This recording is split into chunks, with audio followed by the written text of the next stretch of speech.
Oke, selamat siang semua.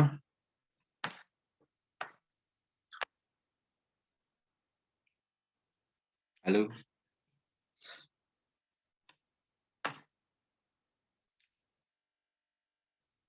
Halo, halo. Siang, Pak. Iya. Yang lain mana?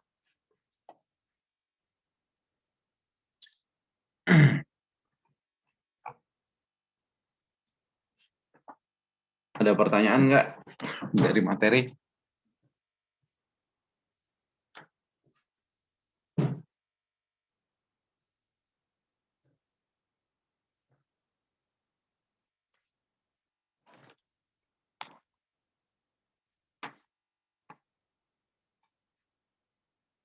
Apakah ada pertanyaan dari materi?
Oke, apakah ada pertanyaan dari materi?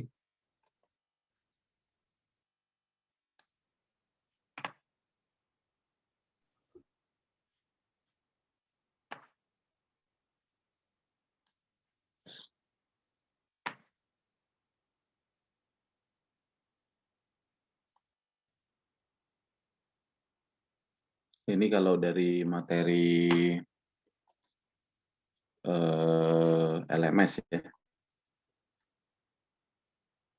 Ini sama, kita bahas tentang impedansi antena. Silahkan kalau ada pertanyaan.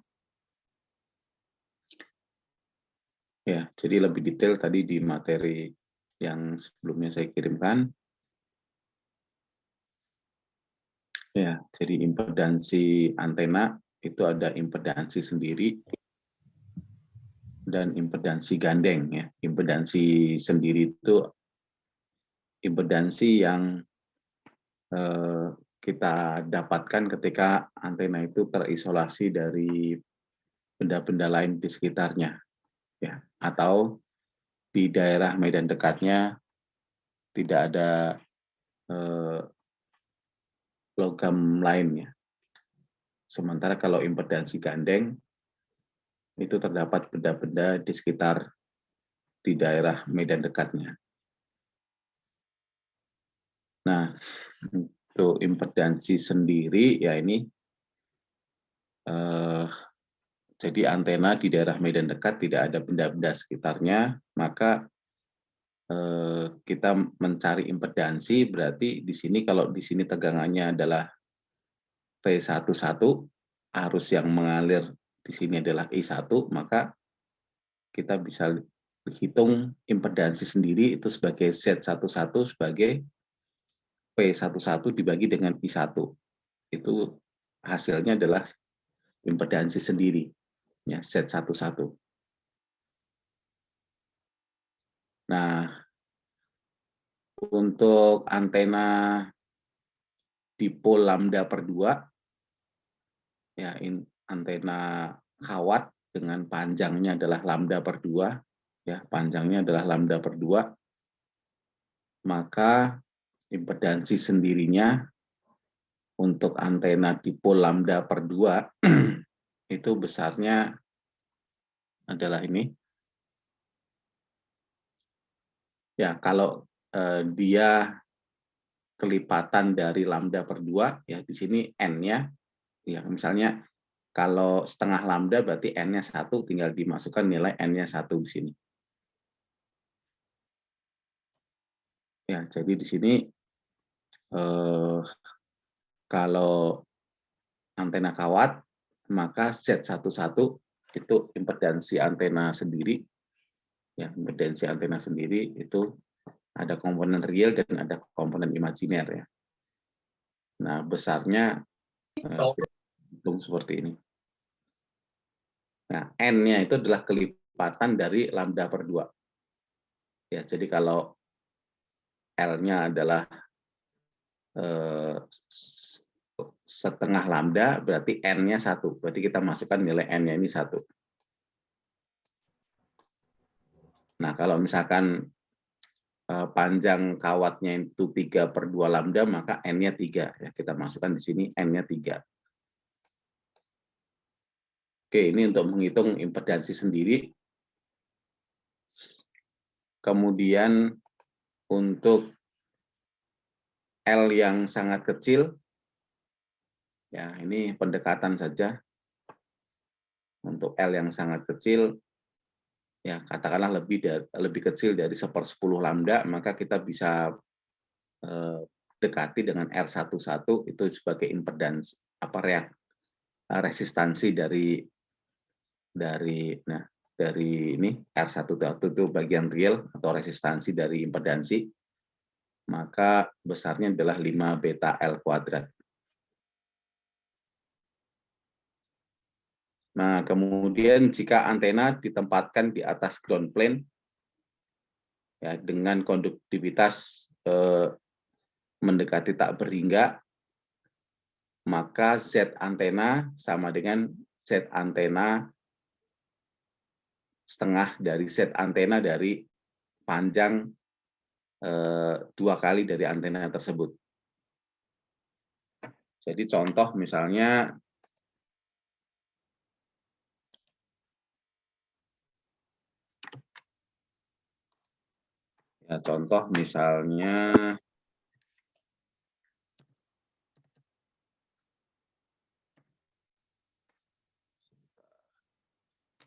misalnya ground plane itu seperti ini.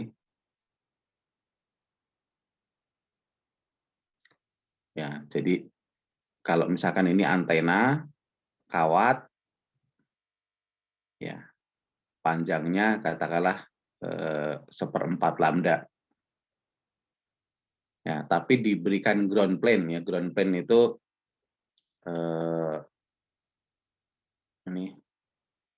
bidang yang bidang konduktor gitu ya. Nah, kita tahu kalau di sini adalah konduktor, ya konduktor itu akan menghasilkan koefisien pantul 1, ya. Kalau kita lihat di perlambatan gelombang, ya koefisien pantul dari konduktor yang baik atau konduktor sempurna itu koefisien pantulnya 1. Ya, jadi seolah-olah di sini nanti ini ada bayangan seperti ini. Nah, kalau ini L-nya 1/4 lambda, seolah-olah di sini panjangnya menjadi lambda per 2. Ya, L-nya menjadi setengah lambda.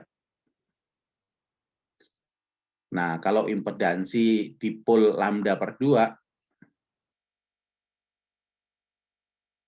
ya, impedansi antenanya itu adalah 73 ohm. Nah, ini kalau lambda per 2. Nah, jadi kalau antena dengan panjang 1/4 lambda tetapi dikasih ground plane, ya katakan ini kita sebut sebagai set antena aksen gitu ya, maka set antena aksennya ya setengah kali 73 ohm. Ya, ini. Nah, ground plane di antena monopol itu biasanya bukan bidang datar seperti ini, tetapi ini ada antena, ya, ini kabel gitu ya. Nah, di sininya dikasih ya konduktor, ya. Nah, ini juga berfungsi sebagai ground plane. Jadi tidak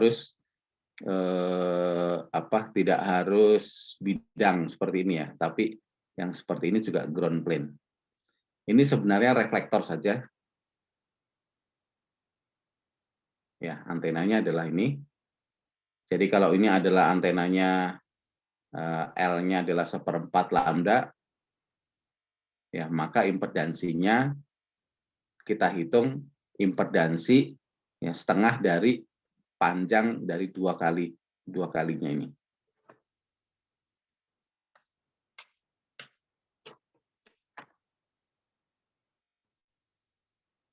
Oke, ada pertanyaan?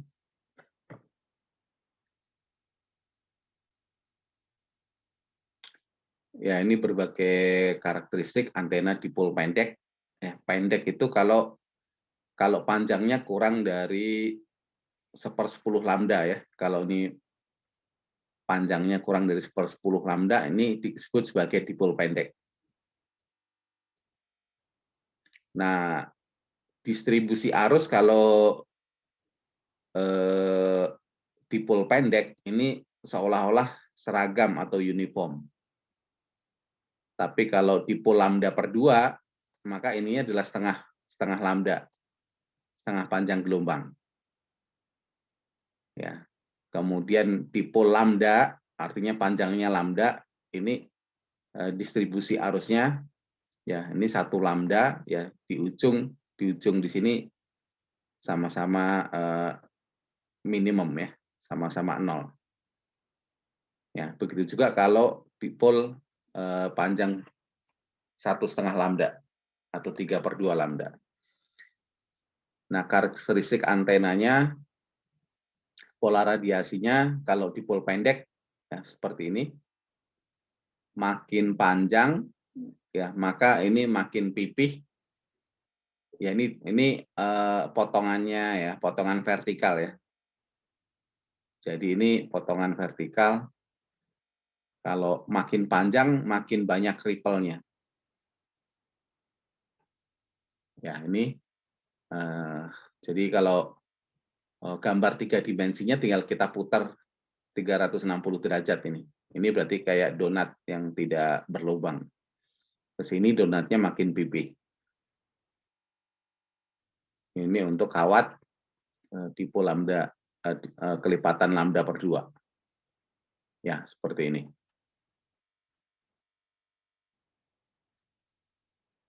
Oke, jadi ini seperti ini. Medan listrik dan medan magnetnya mengikuti persamaan ini.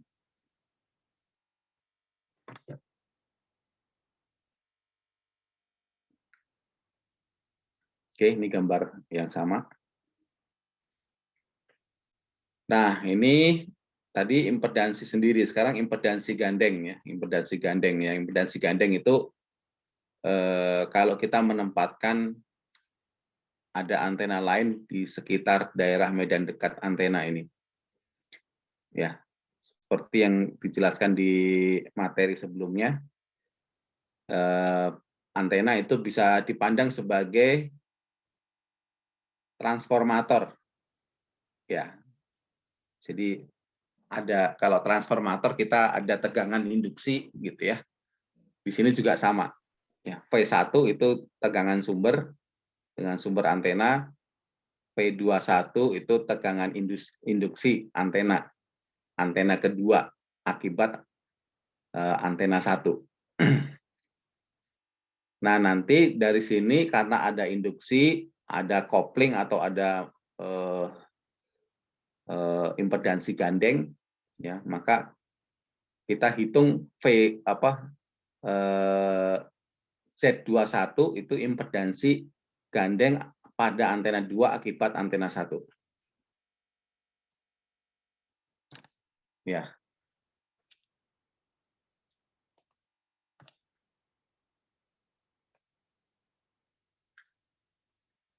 Oke, jadi di sini kalau tadi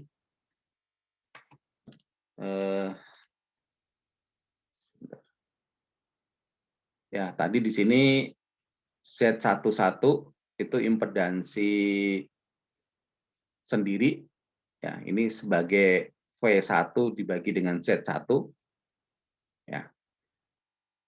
Kemudian kalau kita tempatkan antena lain, ya di sini kita matikan sumbernya, ya seolah-olah di sini ada tegangan induksi V21, maka Z21 itu adalah impedansi antena pada antena 2 akibat antena 1. Ya, Z21 itu adalah ya V21 ya dibagi dengan I1. Ya, jadi ini adalah impedansi sendiri. Ya, yang ini adalah impedansi gandeng.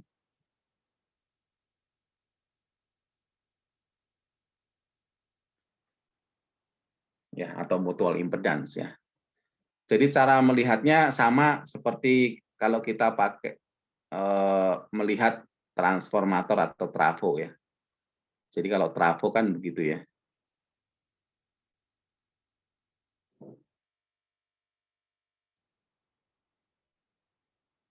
Ya, misalnya di sini adalah V1, di sini mengalir I1, ya, di sini kita hitung V21, ya, maka kita bisa menghitung impedansi gandeng atau induktansi gandeng kalau di trafo ya. Nah, ini juga sama.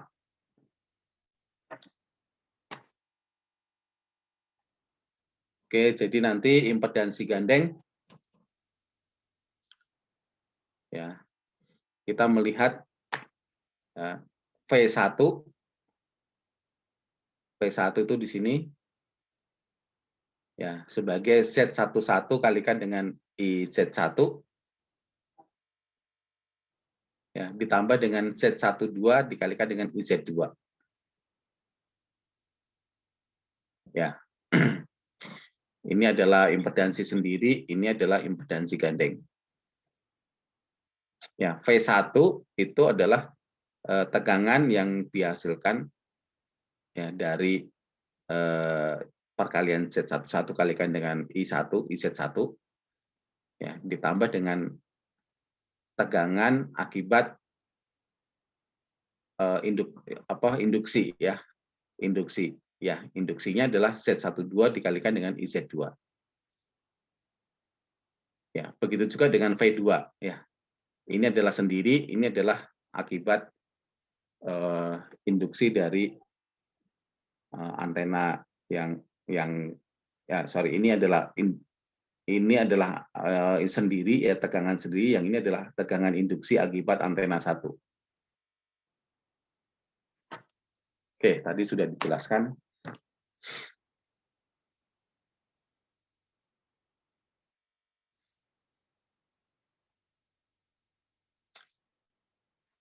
Oke, jadi tampilan saya sebentar. Kalian lihat yang share screen-nya gambar apa di situ? Cuma slide, Pak. Nah, slide. Cuma slide-nya aja. Yang PDF, Pak. Yang PDF. Ini saya nulis, ada kan ya? Saya tulis gini. Ada. Oh, ada. iya. Ada Pak, jelas. Oh ya, kirain saya salah share. Oke. Nah, di materi tadi juga saya sudah jelaskan ya, pengaruh dari impedansi gandeng itu nanti akan terkait dengan matching impedance, ya, kemudian mengubah tegangan atau arus yang diterima pada terminal antena, ya, kemudian mengubah pola radiasi, ya, bisa juga gain maupun direktivitas. Nah, ini kadang kita inginkan, kadang tidak kita inginkan, ya.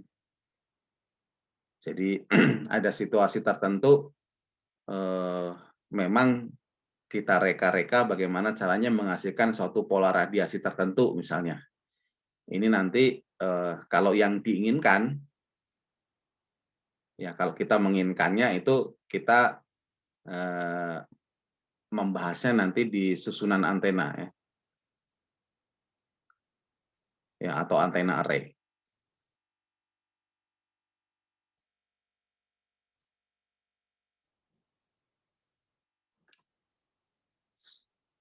Oke, ini sudah dijelaskan tadi. Kalau ada pertanyaan silahkan.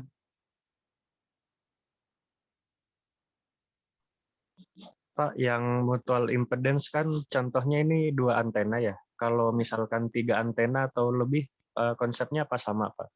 Sama. Ya, jadi nanti misalnya ini ya. Sorry. Ya, misalnya kalau ada 3 antena nanti ya. Antena 1. Nah, biasanya ini kita menyusun antena itu antena yang sejenis. Jadi kalau antena kawat, kalau antena microstrip ya sama-sama microstrip gitu ya, tidak beda-beda supaya mudah mengevaluasinya. Ya, sampai ke N gitu ya. Bisa. Jadi nanti kalau kita menghitung Z1 ya, impedansi antena pada 1 itu ada impedansi antena sendiri, ya berarti Z11 ditambah dengan Z12 ya ini kopling atau induksi yang disebabkan oleh antena 2 pada antena 1 ya. Dan seterusnya ya. Z13 itu dampak antena ketiga terhadap antena pertama ya sampai ke N. Ya. Jadi Z21 itu ada Z2 itu adalah antena impedansi antena pada antena 2.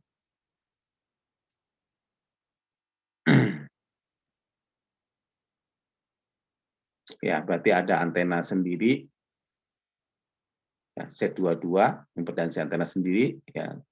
Z2 akibat antena 1.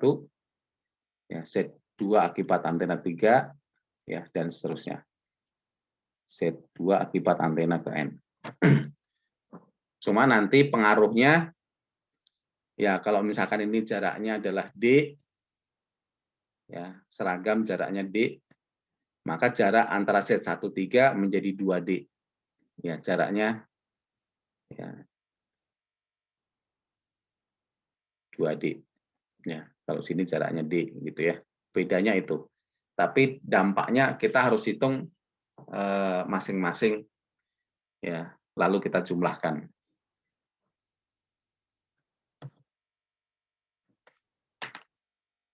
Oke, ada pertanyaan lain? Makasih, Pak. Yuk. Nah, kemudian cara menyusun antenanya nanti juga mempengaruhi impedansi. Jadi ada 3 cara menyusun ya. Ada side by side, ya berarti berdampingan.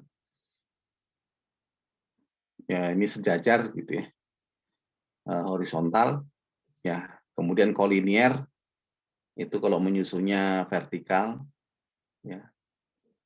Kemudian stagger itu kalau gabungan antara side by side dan collinear. Ya, jadi ada sejajar tapi juga ada ke atas.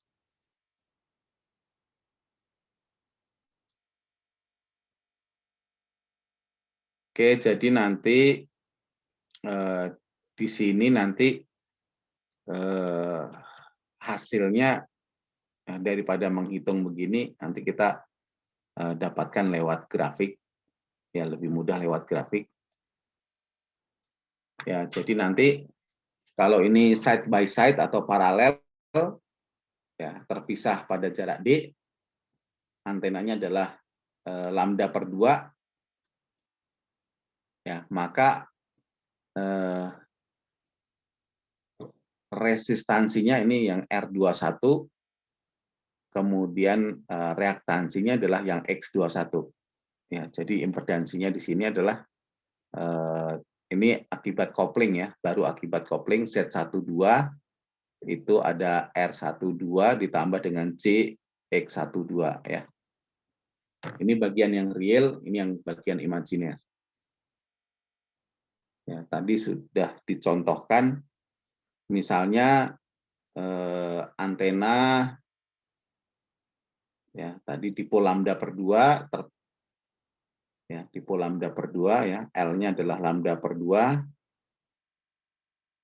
jaraknya D-nya sama dengan katakanlah lambda ya, jaraknya terpisah sepanjang satu panjang gelombang, maka di sini adalah D per lambdanya 1 ya, kita lihat di sini ini adalah R21, ini adalah X21. Ya, katakanlah R21-nya ya katakanlah di sini 3 gitu ya. Jadi Z12-nya adalah 3, X21-nya adalah katakanlah 17 ya, misalnya di sini plus C17 ya.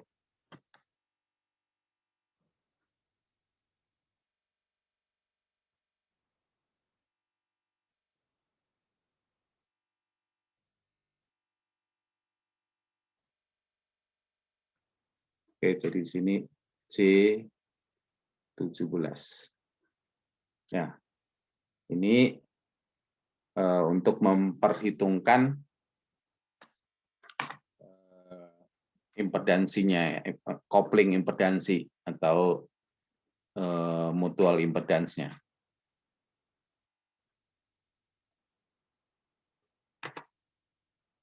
Oke, sampai sini ada pertanyaan?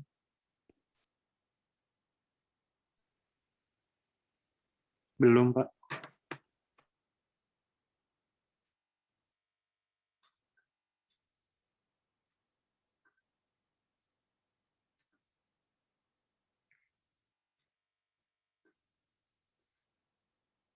Oke, ini nah ini contoh ilustrasi yang lain ya. Pengaruh panjang dipol terhadap resistansi ya. Ya, jadi di sini sumbu mendatar itu adalah D per lambda. Ini adalah panjang antenanya. Ya, kalau yang ini panjangnya tetap lambda per 2. Ya, panjangnya tetap lambda per 2. Tapi di sini sumbu X-nya adalah atau sumbu datarnya adalah spasi atau jarak antar antena. Kalau yang ini adalah ini D-nya ya, yang grafik yang ini adalah L-nya ya. L-nya itu adalah panjang antenanya. Ya. Jadi yang ini adalah panjang L 0,4, ini 0,45, 0,55. Jadi L-nya yang diubah. L berbeda-beda ya. Ya, masing-masing gambar ini. Nah, di sini D. Ya, D-nya. D terhadap lambda. Ya. Jadi, dari dua gambar ini, kita bisa mengambil kesimpulan kalau antena panjangnya sama, lalu kita ubah-ubah jaraknya, maka pengaruh impedansinya juga berubah-ubah. Ya, pengaruh impedansinya juga berubah-ubah. Nah, kalau gambar ini mau menjelaskan bahwa meskipun panjangnya sama, ya misalnya panjangnya sama-sama di sini ya, panjangnya katakanlah di sini 0,65 lambda ya D-nya, maka di sini kalau L-nya berubah ya, nilai mutual resisten ya, kita melihat dari sisi R-nya saja ya. Jadi kalau D-nya tetap, L-nya berbeda, maka di sini R 1,2-nya juga berbeda ya, atau berubah ya.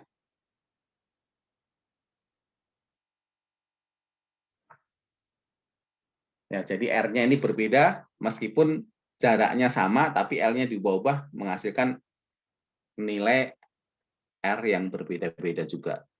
Kalau di sini panjangnya sama, panjang antenanya sama, tapi jaraknya berubah, maka nilai dari impedasi gandengnya juga berubah.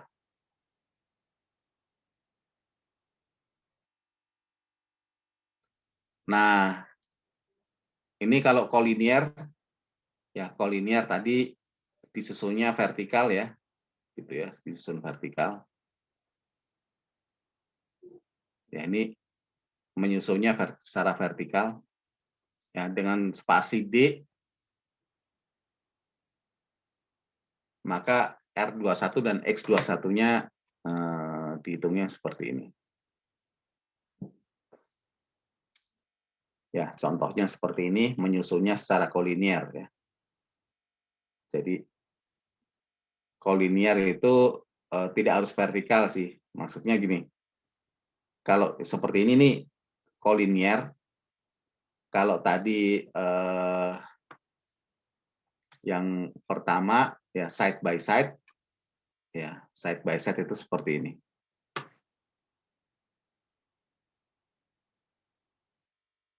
Ya.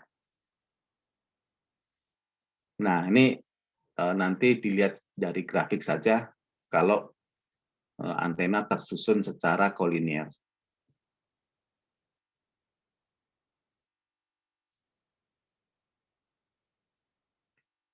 Kemudian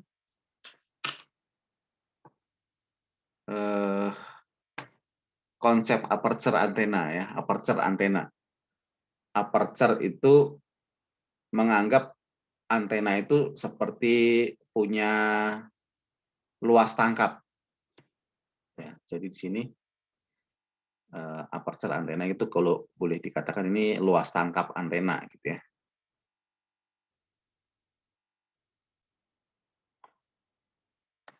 Nah, jadi ini konsep ini nanti muncul ketika antena sebagai penerima.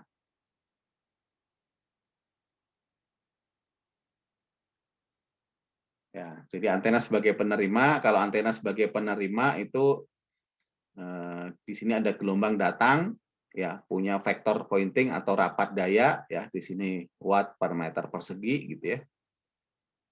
Nah, kalau kita punya seolah-olah punya luas tangkap antena, ya ini seolah-olah antena punya luas tangkap gitu ya.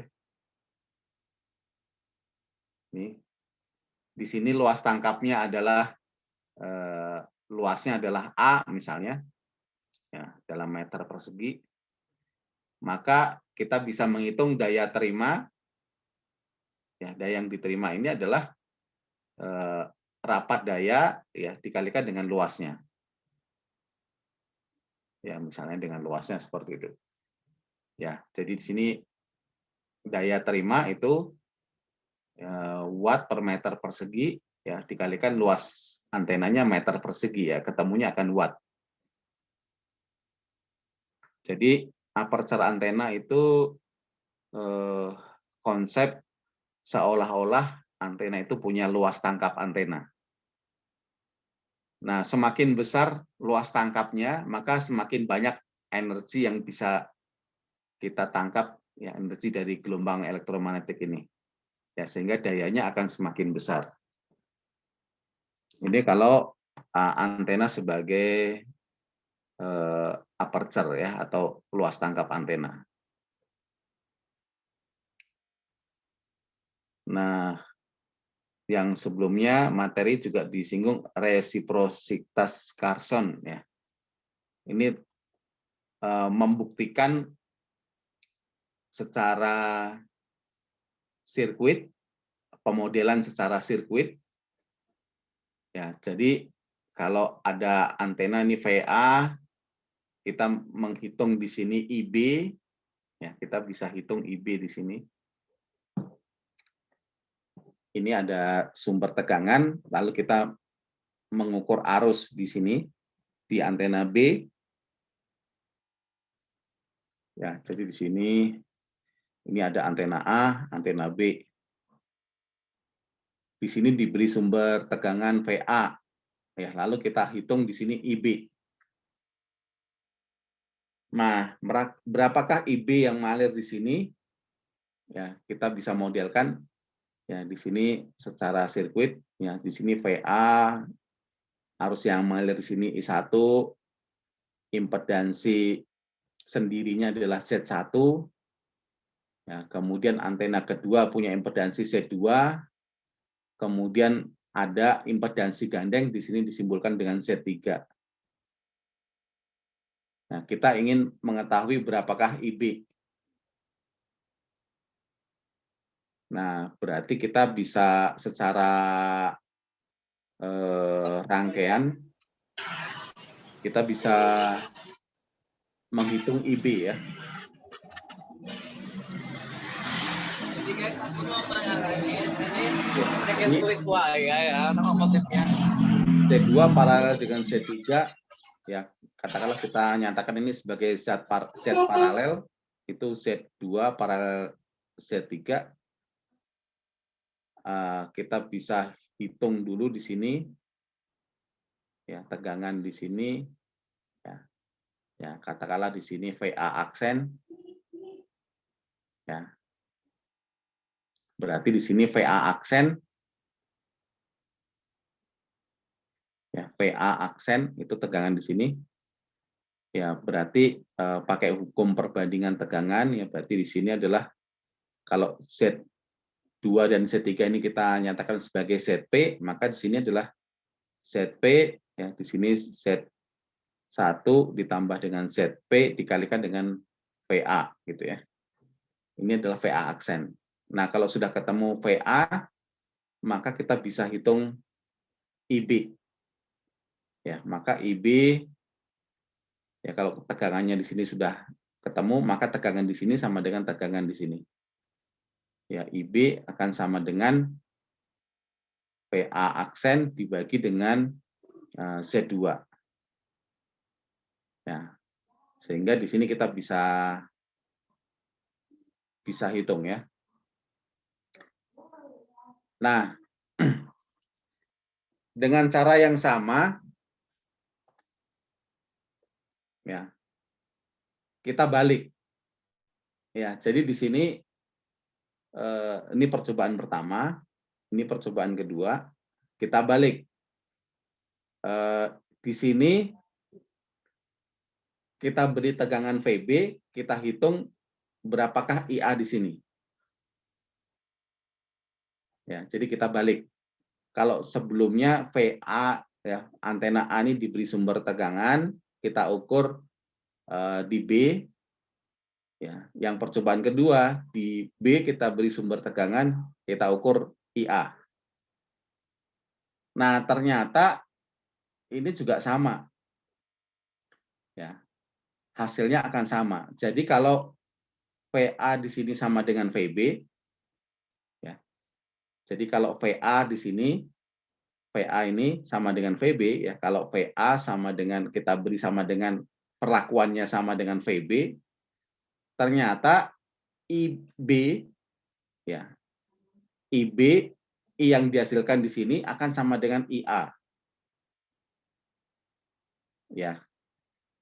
Nah, teori ini atau pembuktian ini mau mengatakan apa? Mau mengatakan bahwa antena sebagai pemancar, ya. Ya, jadi karakteristik antena ya sebagai pemancar juga berlaku yang sama ya kalau antena itu sebagai penerima.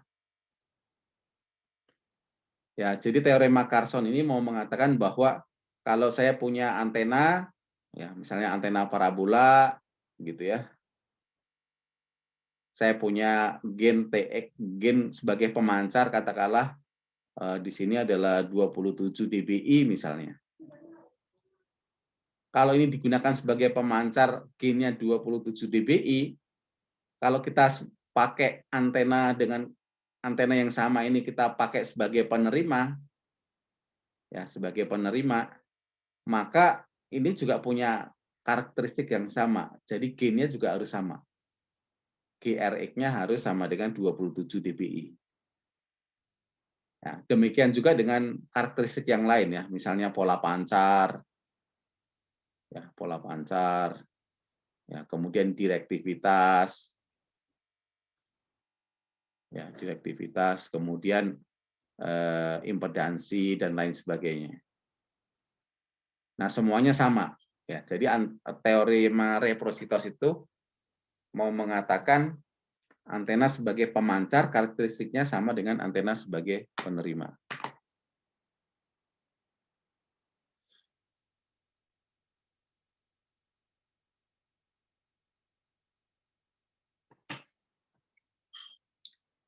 Oke, ini tadi aperture antena itu seolah-olah antena punya luas tangkap. Ya, jadi kalau gelombang datang di sini dengan rapat daya atau pointing vector, ya rapat daya, pointing vector, ya watt per meter persegi, seolah-olah antena itu punya luas tangkap atau aperture. Maka daya terima, ya kita bisa hitung dari vektor pointing dikalikan dengan luas aperture-nya. Oke, ini sebagai tambahan, ada pertanyaan?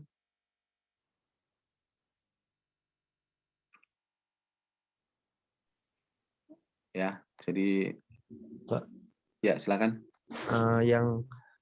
Jadi yang mempengaruhi aperture antena itu luas tangkap antena itu sendiri apa gimana, Pak? Ya, jadi di sini nanti akan dijelaskan ada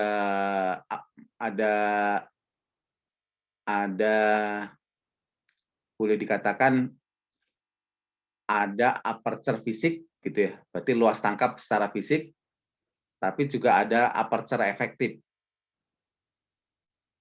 Kemudian aperture hambur dan lain sebagainya, tapi minggu depan ya.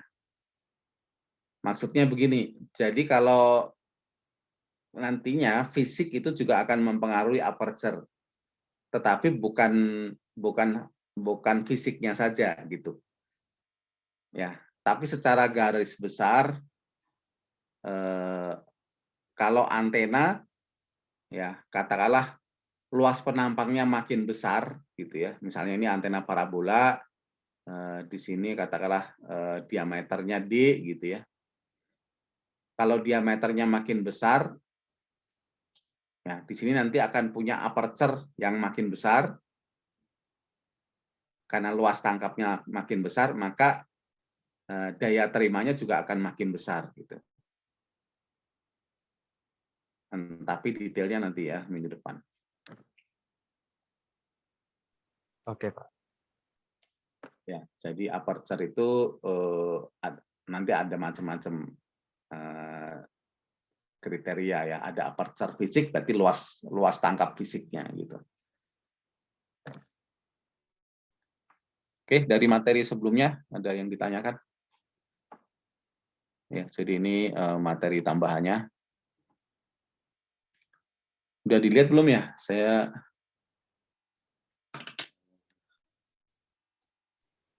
silahkan dilihat ya. Jadi seolah-olah ini materinya ada 2. Dalam satu hari ini ada materi sebelumnya yang saya kirim di grup. Nah, yang sesi sinkron atau sesi interaktif atau lewat Zoom ini, kalau ada pertanyaan ya silahkan ya. Ada? Kalau nggak ada, kuliah sampai di sini. Jadi ada 2 materi ya, materi yang tadi sama materi yang sekarang ya. Pak, mau tanya Pak, Iya. kalau impedansi itu nggak dipengaruhin sama faktor lingkungan gitu Pak, kayak hujan gitu? Enggak. Nanti mempengaruhinya itu terkait dengan VSWR gitu ya. Jadi nanti terutama kalau airnya itu masuk ke sambungan konektor, nah itu mempengaruhi VSWR. Jadi impedansi itu lebih dipengaruhi oleh benda-benda yang sifatnya logam yang ada di daerah medan dekat antena. Ya. Jadi kalau air hujan, cuaca itu tidak terpengaruh ya. Kenapa logam? Karena logam itu punya karakteristik kan koefisien pantulnya kan 1 ya. Jadi medan elektromagnetik itu kalau mengenai logam dan logamnya konduktor yang baik maka akan dipantulkan. Nah, itu yang mempengaruhi karakteristik antena ya, mau impedansi, mau pola radiasi dan seterusnya. Kalau sifatnya tidak logam itu tidak mempengaruhi karakteristik internal dari antena. Ya, jadi misalnya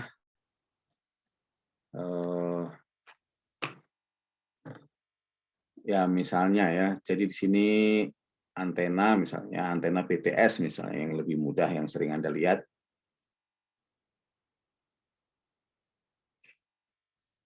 Ya, jadi di sini mau ada hujan, ada kabut, secara internal ya karakteristik antena internalnya, karakteristik internalnya itu tidak dipengaruhi.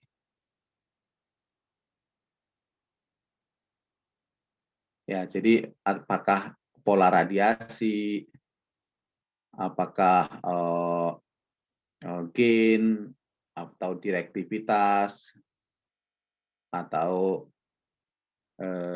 impedansi dan seterusnya ini tidak terpengaruh. Nah, yang mempengaruhi adalah yang sifatnya logam. Ya.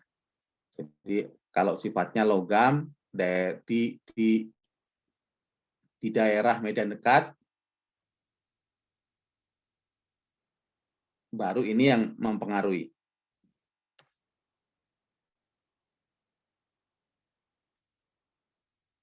Nah, lalu apa dampak kalau tadi ya misalnya di sini hujan, ya hujannya lebat, nah itu tidak mempengaruhi antena di karakteristiknya, tetapi mempengaruhi perambatannya. Ya, perambatan gelombang elektromagnetik atau propagasinya itu yang terpengaruh. Ya, apa pengaruhnya? Nanti lebih lanjut akan dijelaskan ya. Ada redaman penjalaran gelombang. Ini yang lebih mempengaruhi ya karakteristiknya. Tapi bukan mempengaruhi antenanya, ya tidak mempengaruhi karakteristik antena, ya tapi lebih ke arah mempengaruhi bagaimana gelombang itu merambat. Ya, contohnya nanti berdampak terhadap redaman. Ya, jadi kalau ada hujan lebat, ya hujan lebat di sepanjang area yang dilintasi ini terjadi hujan lebat, redamannya lebih besar. Dampaknya apa? Daya terima sinyal kita menjadi lebih kecil misalnya. Nah, dampaknya di situ, di perambatan gelombangnya, bukan di karakteristik antenanya. Oke, ada pertanyaan lain?